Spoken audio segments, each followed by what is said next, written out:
काव्या अपने माता पिता की बहुत लाडली बेटी थी। तीन बड़े भाइयों की बहन थी। कोई भी चीज़ मांगने पर उसी वक्त सामने हाजिर हो जाती। उसकी भाभियाँ भी बहुत प्यार करती थीं। पूरे घर में रौब था उसका। काव्या पूरे परिवार और नौकरों पर राजकुमारी की तरह हुक्म चलाती थी। स्कूल में भी पूरा रौब था उसका। बड़े घर की लाडली जो थी वह, ऐसे ही उसने कॉलेज में दाखिला लिया। उसके ठाट बाट बड़ी गाड़ी में आना जाना, हर दिन नया फैशन देखकर हर कोई उससे दोस्ती करना चाहता था। थोड़े ही दिनों में उसके बहुत से दोस्त बन गए। पूरे कॉलेज में उसकी अपनी ही एक पहचान थी। इन दिनों उसके घर एक रिश्ता आया। खानदानी लोग थे और पापा की पुरानी जान पहचान भी थी उनके साथ।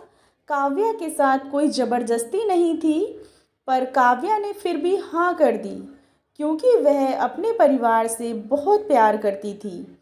वह जानती थी कि वह लोग उसका अच्छा ही सोचेंगे। लड़के का नाम राहुल था। राहुल काफ़ी पढ़ा लिखा और समझदार लड़का था।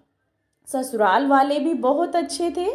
ससुराल में काव्या की जगह वैसी ही थी जैसे कि मायके में। कोई भी काम काव्या की सलाह के बिना नहीं होता था।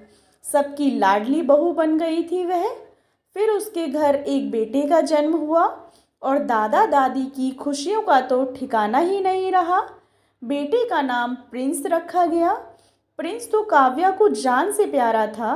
काव्या कभी कभी सोचती कि उसकी किस्मत कितनी अच्छी है। उसका हर अपना उसे कितना प्यार करता है। चाहे जीवन में कैसा भी समय आए, मेरे अपने हमेशा मेरे साथ हैं। मैं कभी अकेली नहीं हो सकती। कितनी खुशकिस्मत हूँ मैं। पर शायद काव्या की खुशियों को उसकी अपनी ही नज़र लग गई। एक दिन वह मायके जाने की जिद करने लगी। राहुल को बहुत काम था, लेकिन वह फिर भी उसे ले गया। रास्ते में उनकी गाड़ी अन्य गाड़ी से टकरा गई। काव्या, राहुल और प्रिंस बहुत बुरी तरह से जख्मी हो गए। काफ़ी दिनों के इलाज के बाद राहुल और प्रिंस तो ठीक हो गए, लेकिन काव्या पूरी तरह ठीक ना हो सकी। सिर पर चोट लगने के कारण वह अपनी आंखों की रोशनी खो बैठी। अब काव्या की किस्मत जैसे उल्टे पांव चलने लगी। मायके वाले कुछ दिनों तक तो उससे मिलने आते रहे, फिर कभी कभार फ़ोन ही करके पूछ लेते कि अब कैसी हो। धीरे धीरे ये सिलसिला भी कम हो गया। ससुराल में सास ससुर की सहानुभूति भी कम होने लगी। घर में किसी को पास बैठने के लिए कहती तो जवाब मिलता, बहुत काम है, अब तुम भी हाथ नहीं बटा सकती। राहुल भी चिड़चिड़ा हो गया था। बस प्रिंस ही था जिसके साथ हंसते खेलते उसका वक्त गुजरता। एक दिन काव्या के हाथ से कुछ सामान गिर गया, जिसकी वजह से प्रिंस को हल्की सी चोट लग गई। काव्या के सास ससुर ने प्रिंस को भी उससे अलग कर दिया कि कहीं उसके ना दिखने की वजह से बच्चे को कोई नुकसान ना हो जाए। काव्या अंदर से टूट चुकी थी। एक दिन उसने सबके सामने मायके जाने की इच्छा रखी, तो राहुल उसे तुरंत मायके छोड़ आया, जैसे कि वह भी यही चाहता था।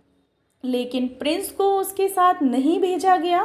काव्या कभी प्रिंस से दूर नहीं रही थी, पर अपनी कमी के कारण उसने ज़्यादा बहस नहीं की। काव्या को लगा कि वह 3-4 दिन वहाँ रहेगी तो थोड़ा हवा पानी बदल जाएगा, क्योंकि वह कितने दिनों से कहीं बाहर नहीं गई थी। घर वाले भी इतने दिनों बाद उसे देखकर कितने खुश होंगे। काव्या के घर पहुंचने पर सब लोग बहुत खुश हुए।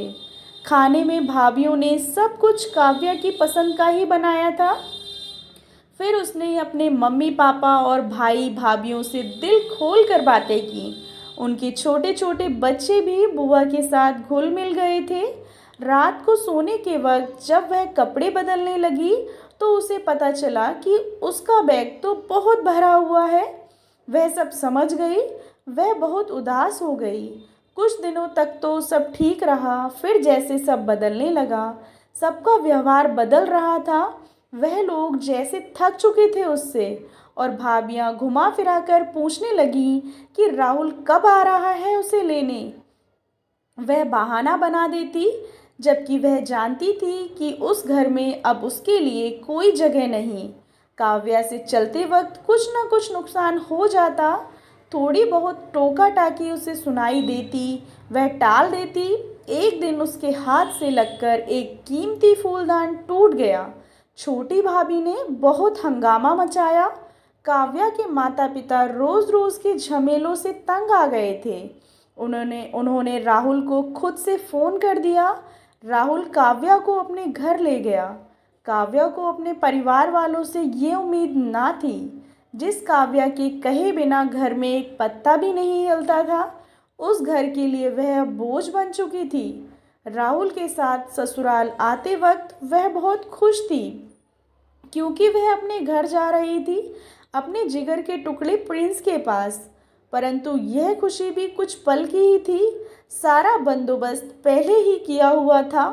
काव्या को सीधे ऊपर वाले कमरे में पहुंचा दिया गया। प्रिंस से दूर रहने की सख्त चेतावनी दी गई। एक काम वाली बाई को उसकी जिम्मेदारी सौंपी गई, जो उसके खाने पहनने जैसी ज़रूरतों का ध्यान रखती। काव्या ज़्यादातर चुप ही रहती, कभी कभी काम वाली बाई से थोड़ा बतिया लेती।